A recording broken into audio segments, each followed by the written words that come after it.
Itu, Bapak Ibu sekalian yang saya hormati, saya sangat senang ini saya izin share ya, Pak Raja.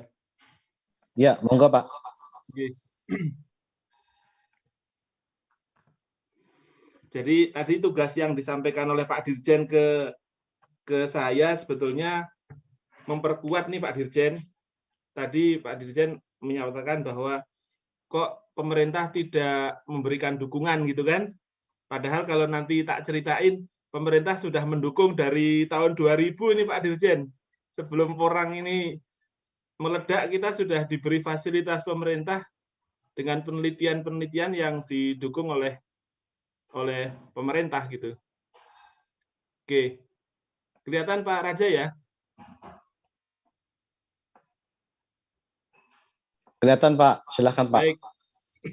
Nah, jadi tadi kalau Pak Dirjen lebih banyak ke hal teknis, saya coba memperkuat dari sisi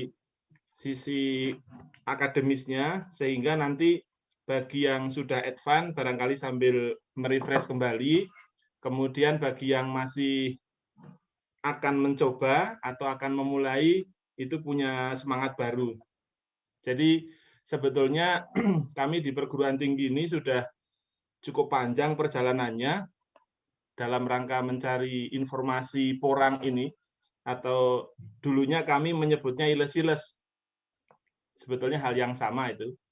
Jadi kita di IPB itu mulai tahun 96 nih Pak Raja. 96 itu awalnya adalah ada investor dari Jepang dan Indonesia yang akan mengembangkan tanaman konjak. Jadi sama dengan yang dihasilkan oleh porang. Nah, kemudian sampai kita itu mendatangkan petani Jepangnya gitu di Bogor. Tetapi setelah 3 tahun itu karena kondisinya memang agak beda, itu kemudian hancur oleh penyakit. Nah, dari situ kita termotivasi untuk mencari tanaman yang mirip dengan konjak. Kemudian 98 sampai 99 kita melakukan eksplorasi ini di IPB, tentu saja atas dukungan dana dari Kementerian Pertanian. Itu kita jalan dari Aceh sampai ke mana itu? Kupang, terus sampai ke Flores, dan IPB waktu itu mengumpulkan 314 jenis. Jadi porang yang paling banyak, kemudian ada suwek, ada walur. Tetapi sekarang posisinya kami hanya mungkin punya 10-an jenis yang survive, lainnya karena kondisi yang selalu berubah sehingga tidak terselamatkan. Nah, kemudian tahun 2000 tim kita mulai datang ke Klangon di Medion sana. Kemudian sebagian kami bawa bibit untuk dikembangbiakkan di IPB. Kemudian kami menggandeng peneliti dari Jepang, ini Profesor Nobuo Sugiyama, sama-sama mengembangkan tanaman porang atau iles-iles. Dan tahun 2001 saya sudah studi banding ke Gunma. Jadi tempat konjak di Jepang itu dikembangkan di sana dan ternyata sangat menarik. Dan waktu itu kita banyak belajar, dimulai dari cara nanam, kemudian industrinya, sampai ngolah jadi makanannya, sampai pemuliaannya. Terus sampai 2006 saya ngambil S3 juga terkait dengan porang ini Pak. Jadi porang itu nama latinnya adalah Amorphophallus mulleri. Jadi ya, suaranya hilang. Atau saya izin videonya saya matikan ya. Mungkin bisa membantu. Siap. Bantu sinyal. Sebentar, ini saya off-kan dulu. Baik. Nah, saya ngambil S3 juga tentang porang, kemudian tahun 2006 kita melakukan studi banding tentang porang juga ke beberapa negara, termasuk ke India, Thailand, dan beberapa negara Asia. Dan luar biasa, di sana juga banyak, ketika kita tanya, misalnya di Thailand Utara itu, saya tanya ke petani, dan juga peneliti dari Kementerian Pertaniannya di Thailand, itu aslinya dari mana? Terus yang mengejutkan, tahun 2006 itu, mereka bilang dari Indonesia. Jadi kelihatannya tanaman itu juga menyebar di negara lain, Tadi memang menurut studi kami, porang ini aslinya dari Indonesia. Kemudian sampai sekarang saya juga masih meneliti porang. Nah, artinya dari sisi dukungan akademis tidak terlalu mengkhawatirkan lah. Artinya Bapak Ibu sekalian yang sedang mengusahakan ataupun baru akan masuk mengusahakan, tidak perlu khawatir, dukungan kita di akademis akan full untuk pengembangan porang. Nah, kesimpulan apa sebetulnya yang saya peroleh dari penelitian selama ini? Tadi sudah dikemukakan oleh Pak Dirjen. Yang pertama adalah mudah tumbuh dan mudah ditanam. Kemudian di beberapa tempat itu tanpa perawatan pun sudah bagus. Nah, memang dari jalan dari Aceh sampai ke Flores itu saya tidak menemukan di sebelah selatannya Papua, Merauke itu nggak ada. Nah, mungkin karena rawa-rawa ya. Kemudian saya juga menemukan kalau ketinggian untuk tanaman porang itu bisa dari 0 sampai 800. Kemudian budidayanya bisa di lahan terbuka, ada yang di sawah. Saya lihat waktu itu tahun 90-an ada yang nanam di sawah, tetapi juga ada yang di bawah naungan, misalnya waktu itu di Nganjuk, termasuk juga di Flores. Jadi sampai naungan 60-75% itu masih bagus. Terus dari sisi lahan, itu kita temukan dari lahan subur sampai lahan berbatu di Bantimurung, Maros, saya kira di Sulawesi Selatan, itu tumbuh bagus.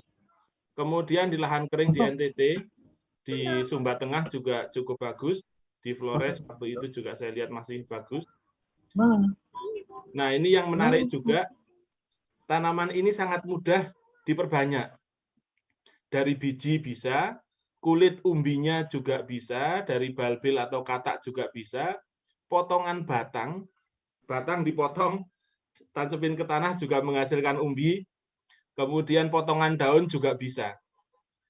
Kalau bahan tanaman itu kurang, itu biji dipotong-potong juga potongannya numbuh. Katak dipotong-potong, dipotong berapapun, selama masih ada kulitnya, itu juga bisa numbuh.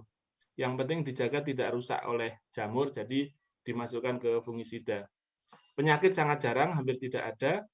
Kemudian sangat mungkin diproduksi secara organik, bahkan tanpa pupuk pabrik. Kemudian tahan terhadap perubahan iklim, jadi kalau pas nanam iklimnya panas, kemudian hujan juga tidak terlalu masalah.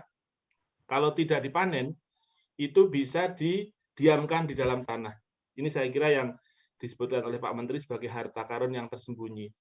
Nah, yang menarik ketika kita jalan-jalan ke negara lain, itu sebetulnya tidak terlalu mengkhawatirkan karena musim tanam dan musim panennya di sana itu berbeda dengan kita, sehingga kita saya kira saling mengisi ya, saling mengisi. Nah, ini barangkali yang menjadi pembelajaran kita malam ini kepada Bapak Ibu sekalian yang baru katakanlah ingin menambah informasi di internet. Ini agar memudahkan di dalam kita mencari literatur, saya coba tuliskan kata kuncinya. Nama latinnya Amorphopalus mulleri. Orang juga nyebutnya Amorphopalus oncophyllus, tapi nama yang lain masih banyak ya. Kemudian dikenalnya kalau di dunia konjak. Nah, kalau di kita bisa iles-iles, bisa iles-iles kuning. Kemudian ada juga yang menyebutnya Indonesian konjak atau porang atau konyaku atau koniaku atau konyaku. Kita juga bisa menelusuri dari suaranya hilang, Pak. Suaranya hilang, ya. Wah, gimana ini? Mic-nya kurang dekat saja, Pak. Masih ada. Oh, baik. Betul. Ya. Sudah makin jelas ya, Pak? Tak dekatkan ini. Siap, jelas sudah bagus, Pak. Terima kasih. Sudah, Pak. Nah, ini berbeda dengan Elephanfutium ya. Elephanfutium. Nanti kalau Elephanfutium itu berarti ke arah suwek. Ya, ini beda. Jadi kata kuncinya saya kira itu. Jadi Bapak Ibu sekalian bisa pakai Google atau pakai Yahoo untuk menambah khasanah keilmuannya. Nah, ini saya coba tuliskan saja gini.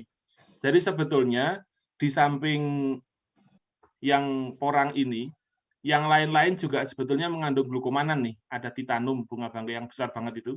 Variabilis atau acung itu juga mengandung glukomanan. Gigas yang Penifolius ini tidak mengandung glukomanan, tidak banyak. Jadi banyaknya pati. Nah, jadi dari 200-an spesies yang ada di dunia, kita itu punya minimal 27 spesies yang asli. Jadi saya kira ini kekayaan yang luar biasa. Ini saya kira saya lewatkan karena semuanya sudah hafal jenis karakteristik tanamannya biar nggak ketukar. Nah, yang berbeda adalah hanya di balbil atau katak ya, sehingga ini menjadi penciri utama. Tapi kadang-kadang juga kalau di India ada yang namanya Amorphopalus bulbifera. Itu mirip dengan ini, ada kataknya. Tetapi kataknya lebih mendersap ke dalam batang ya, tidak seperti ini.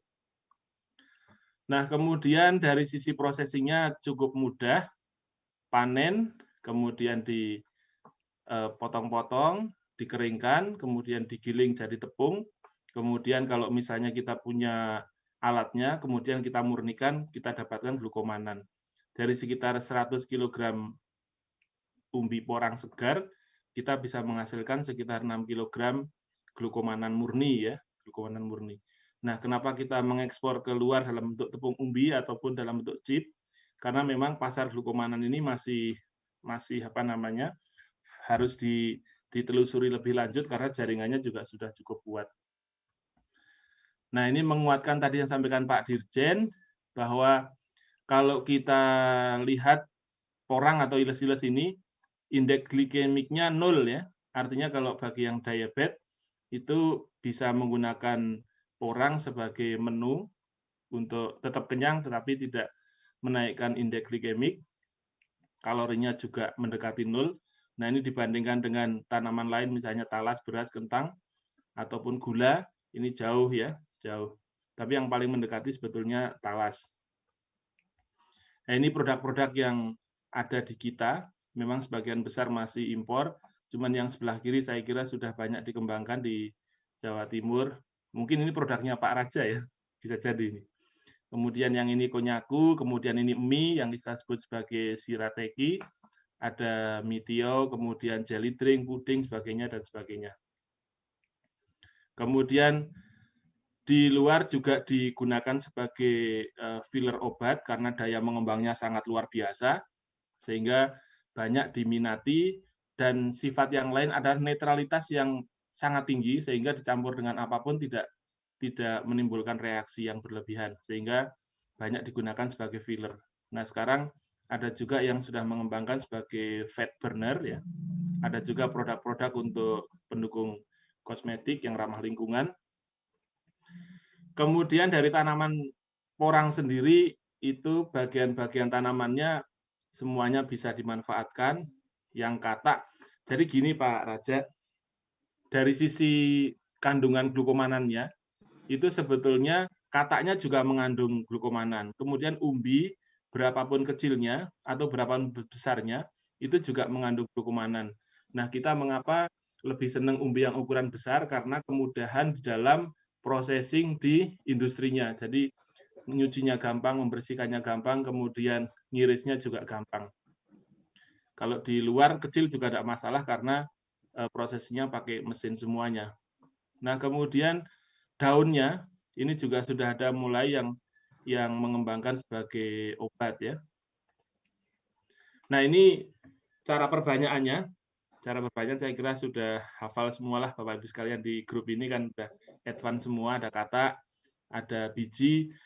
Nah, biji itu biasanya ada yang tunggal, satu aja nih, satu. Jadi satu istilahnya kita sebut sebagai biji ceri di sini ya. Kalau dibuka ada yang isinya cuma satu, ada yang dua, ada yang sampai 7. Nah, biasanya kalau isinya banyak, dalam satu buah yang kecil-kecil ini satu, itu biasanya antara satu dengan yang lain saling melilit gitu, saling melilit. Kemudian kalau kita lepas, berapapun kecilnya, kita tanam dia akan tumbuh. Akan tumbuh. Jadi tidak masalah. Dan biji ini kalau secara teoritis akan selalu sama dengan balbil atau katak dan akan selalu sama dengan umbi karena biji yang dihasilkan adalah apomiktik, jadi tanpa penyerbukan.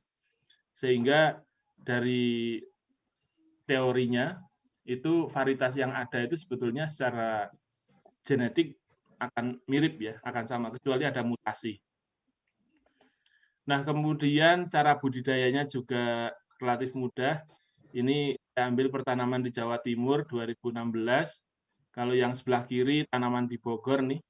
Jadi dari sisi naungan bisa 45, bisa sampai 60, bahkan kalau di percobaan kami di Paranet bisa sampai 75, itu masih bagus. Tanpa naungan bagus. Tetapi kenapa kami lebih senang kalau dinaungi? Karena harapannya adalah tidak berkompetisi dengan tanaman pangan. Jadi ini barangkali ya sedikit agak inilah apa namanya, kepentingannya kan bisa saling mengisi gitu Pak Dirjen ya. Karena kalau rebutan lahan untuk pangan saya kira nanti kita yang jadi bahan dimarahin sama pemerintah nih. Nah, kemudian input yang utama biasanya kita pakai pupuk kandang. Kalau bisa ditambahkan NPK lebih bagus, kalaupun tidak juga masih bagus dari penelitian kami ya. Nah, kemudian ini juga sering ditanyakan ke saya, kalau tanaman itu berbunga kapan gitu kan? Jadi kalau kita nanam dari biji, itu biasanya setelah 3 tahun atau 3 siklus, itu tahun keempatnya nanti akan muncul bunga. Nah, kalau muncul bunga itu tidak usah khawatir. Bunganya dipotong aja nanti akan muncul daun secara tiba-tiba. Misalnya nanti ditanam bulan Agustus. Kemudian September munculnya bunga tuh, tongkol bunga, potong aja. Nanti akhir September dia akan berganti atau paling 2 mingguan dia sudah menjadi daun. Nah, ini siklusnya. Jadi kalau tidak dipotong, itu nanti setelah berbunga, bunganya akan menjadi biji. Setelah bijinya mati, nanti umbinya akan tumbuh daun lagi. Jadi tidak masalah. Dan makin lama, makin besar, makin besar, makin besar. Nah, ini kira-kira gambarannya. Kalau kita nanam dari biji kecil atau katak, itu bisa 3 musim, artinya 3 musim hujan. Nggak bisa? Ya, 3 musim hujan. Kalau nanamnya sekitar 100 gram, itu bisa 2 musim. Ini kalau di hutan ya. Kalau ditanam di budidaya dengan intensif, saya kira bisa lompat 1 musim. Jadi dari biji atau katak bisa 2 musim, kalau 100 gram bisa langsung panen ya, karena dipupuk banyak. Ini yang saya ceritakan adalah yang di hutan. Nah, kemudian ini saya sampaikan di ujung ini Pak Raja, mohon izin beberapa pertanyaan yang sering ditanyakan ke saya ini. Siap, Pak. Yang pertama gini, apakah bisa ditanam di lahan terbuka, Pak? Saya bilang sangat bisa. Tetapi mengapa saya kurang merekomendasikan ke lahan terbuka? Karena takut bersaing dengan tanaman pangan. Saya alasannya itu. Karena dua-duanya sebenarnya strategis ya. Kalau bisa jangan anulah. Kemudian apakah mekanisasi bisa? Sangat bisa. Di Jepang sebagian besar mekanisasi. Apakah bisa di lahan rawa? Nah, ini saya belum pernah mencoba tapi dari percobaan yang kami lakukan, kami sudah banyak simulasi-simulasi ekologi ya. Nah, lahannya ada yang kita genangi terus-menerus dari tanam sampai panen. Itu ternyata kalau tergenang terus, itu umbinya sebagian busuk. Kemudian muncul anak-anaknya banyak gitu ya. Jadi umbinya bentuknya tidak beraturan. Kemudian jarak tanam, apakah harus 75 kali 75? Itu tidak. Jadi tergantung pada ukuran umbi. Tadi sampaikan Pak Dirjen, kalau umbinya makin besar, ya berarti nanamnya makin lebar. Kalau umbinya kecil, semuanya dari biji ya bisa pendek-pendek dulu, nanti dipanen dulu, kemudian ditanam lagi ke jarak tanam yang lebih besar. Tetapi dari yang kita coba ukur, yang paling besar itu berapa sih? Itu ternyata kira-kira rata-rata sekitar 1,5 meter lebarnya. Jadi kalau kita mau nanam lebih dari 3 tahun, ya kira-kira ya harus segitu ya. Jarak tanamnya paling enggak 1 meter kali 1 meter. Atau 75 kali 75 juga masih lumayan lah. Kemudian apakah pengairan dan pupuk cair bisa membuat daun tumbuh terus? Kami sudah mencoba nih Pak Raja, mengaplikasikan hormon, aplikasikan pupuk kalium nitrat dan sebagainya. Ada yang dikocor, ada yang langsung diberikan ke dalam tanah. Tetapi memang sebagian bisa tumbuh terus ya, tetapi eratik. Eratik itu artinya dalam lahan misalnya kami nanam itu 1000 meter, itu tidak semuanya numbuh daun. Ada yang numbuh, ada yang tidak. Jadi sekitar 10% aja yang numbuh. Jadi ini kalau kita mau panen jadi malah agak repot ya. Kemudian apakah bisa ditanam kapan saja? Kalau saran kami bagusnya awal musim hujan untuk menghemat biaya nyiram. Jadi memang dari percobaan kami bisa aja ya tumbuh di luar musim, tapi biayanya cukup mahal. Apakah harga akan naik terus? Nah, saya tidak tahu, tetapi permintaannya besar dan ada substitusi dari konjak. Nah, usahakan, nih saran kami Pak Raja, pada teman-teman, usahakan biaya produksi serendah mungkin.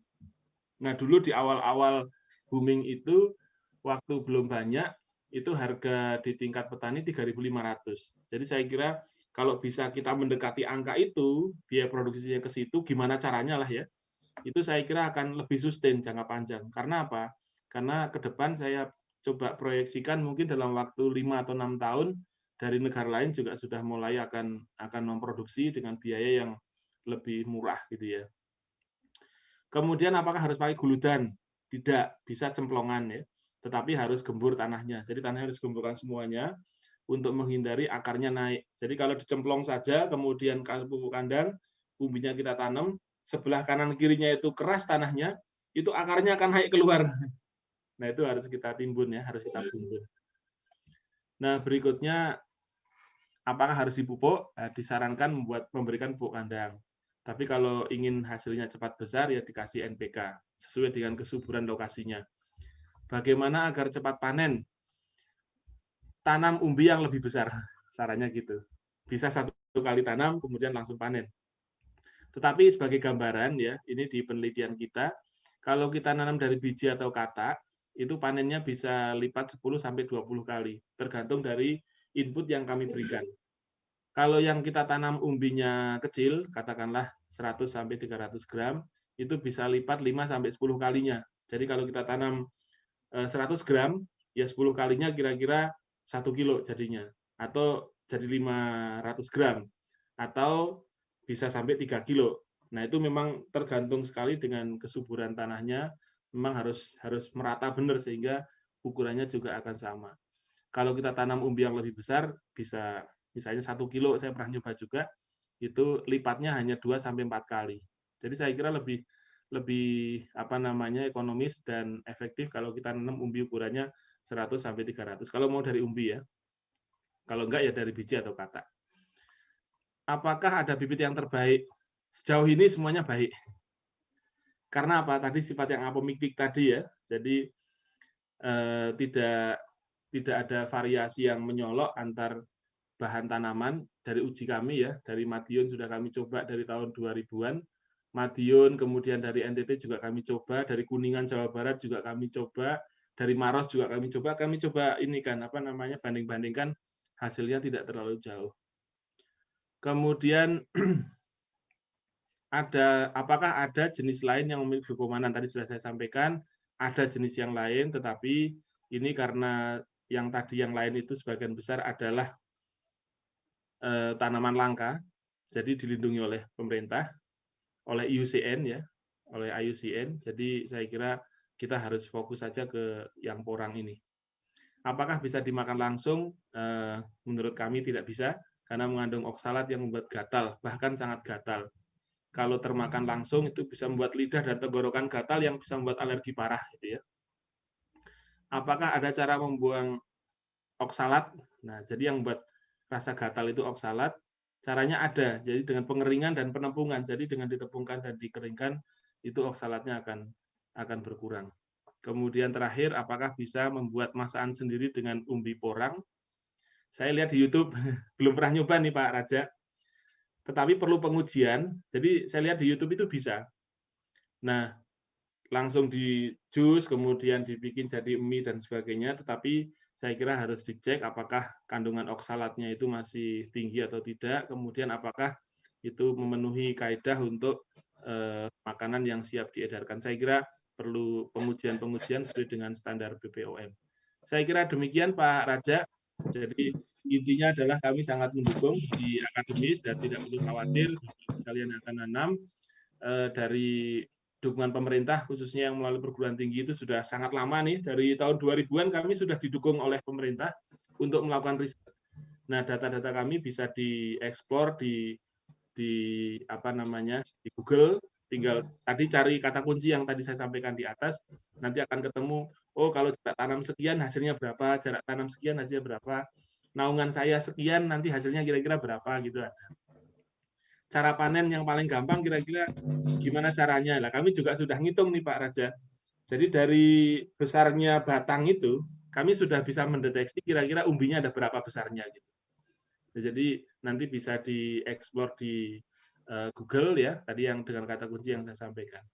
Demikian Pak Raja, terima kasih banyak. Mohon maaf ini koneksinya kurang jos karena sedang hujan besar. Iya. Jadi Siap, Pak. Jangan lupa berdoa. Terima kasih Pak. Assalamualaikum warahmatullahi wabarakatuh. Waalaikumsalam warahmatullahi wabarakatuh. Prof, ada salam dari Ibu Eni katanya, Prof. Salam sehat. Waalaikumsalam. Dari Unsri. Dari Unsri. Ya. Oh iya, iya.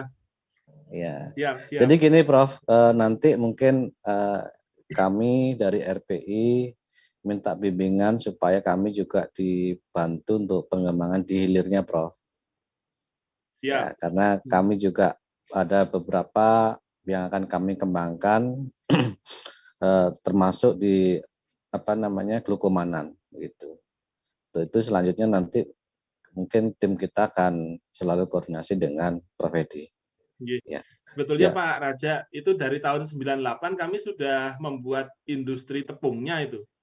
Dulu kita kolaborasi dengan teman-teman di teknologi pertanian di IPB, waktu itu Prof Dikarya. Nah, cuman beliau sudah pensiun, jadi ya kita harus ini lagi. Ya. Saya kira kami siap mendukung Pak Raja dan Bapak Ibu sekalian. Siap, terima kasih. Tetap di sini Prof ya, supaya nanti yang bertanya bisa langsung jawab. Siap. Ya. Siap.